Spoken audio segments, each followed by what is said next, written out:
नमस्कार, स्वागत और अभिनंदन। आज मैं इस वीडियो में आपको बताऊंगा कि मुंडन बच्चों का क्यों किया जाता है, कहाँ करवाना चाहिए और कैसे करवाना चाहिए, क्या उसका प्रोसीजर होता है। तो देखिए, हर परिवार में अलग अलग परंपराएं होती हैं। तो बच्चे का मुंडन करना है तो उसे अच्छी तरीके से दूध वगैरह पिला कर लेकर जाएं, उसके बाद ही मुंडन करवाएं, ताकि बच्चा जो है वो भूख से तड़पे ना और जो उस्तरा नाई लगाता है उससे कहीं खरोच ना आ जाए।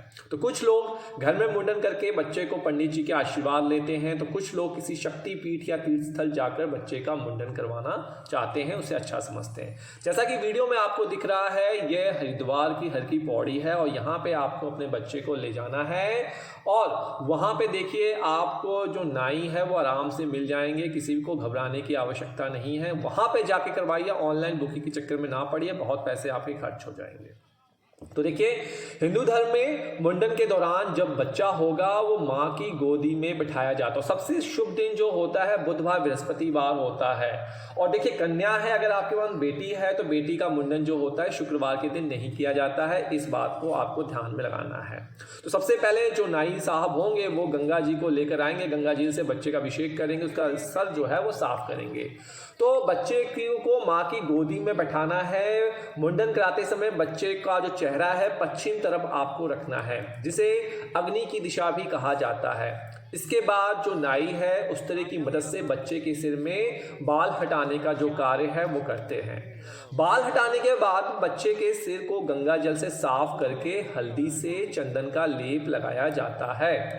अगर बच्चे के सिर पर उस तरह से कोई कट लगा हो तो लेप चोट पर फायदेमंद होता है। मुंडन के बाद कुछ लोग बालों को भगवान की मूर्ति के आगे, अब आपने मुंडन करवा लिया है, अब ये आप पे डिपेंड करता है कि उसके बाल बच्चे के कहाँ पे अर्पित करने हैं। तो आप चाहें बच्चे के मुंडन के जो बाल हैं वो भगवान के चरणों में अर्पित कर सकते हैं, या फिर अपनी कुल देवता, जो भी आपकी कुल देवता हैं, देवी देवता हैं, आप उनके चरणों में वहाँ पे जाकर आप अर्पित कर सकते हैं।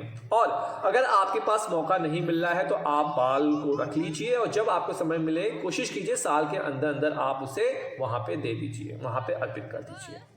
देखिए, कई ऐसे लोग भी हैं हमारे हिंदू शास्त्र में जो मुंडन के बाद बालों को पवित्र नदियों में विसर्जित करने की शुभ मानते हैं। तो आप जहां मुंडन कर रहे हैं, गंगा नदी हो गई, सरयू नदी हो गई, जमुना नदी हो गई, आप वहां पे भी बच्चे के जो बाल हैं वो पानी में विसर्जित कर सकते हैं। ठीक है, इस चीज़ को नोट कर लीजिए। अब मैं यहाँ पे एक बात और बताऊंगा कि मुंडन करना कब माना जाता है शुभ। देखिए, मुंडन करने के लिए द्वितीय, तृतीय, पंचमी, सप्तमी, दशमी, एकादशी और द्वादशी तिथियों को शुभ माना जाता है। वहीं दिनों की बात करें तो सोमवार, बुधवार, गुरुवार और शुक्रवार दिन शुभ माने जाते हैं। शुक्रवार को आपको बेटी का कुंडन नहीं करना, लेकिन बेटे का कुंडन कर सकते हैं। इस चीज़ को आपको ध्यान में रखना है। ठीक है जी।